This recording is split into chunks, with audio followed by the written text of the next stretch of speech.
என்ன சொல்ல உங்களுக்கு அதுக்கு வர மாதிரி வந்து கோவம் என்ன காரணம்? அப்ப என்ன நாயாடா நானு? நாய் சொல்லி நாயா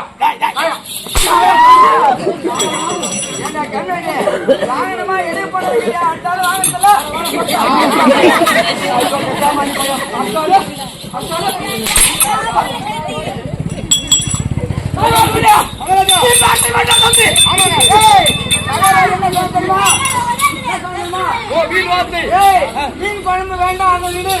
ஓ மீன் குழம்பு வேண்டாம் அந்த வீடு. ஓ கசப்பால நீ வந்து சாப்பிட்டு போறோம். மீன் குழம்பு வேண்டாம். ஓஹோ கறி குழம்பு மட்டும்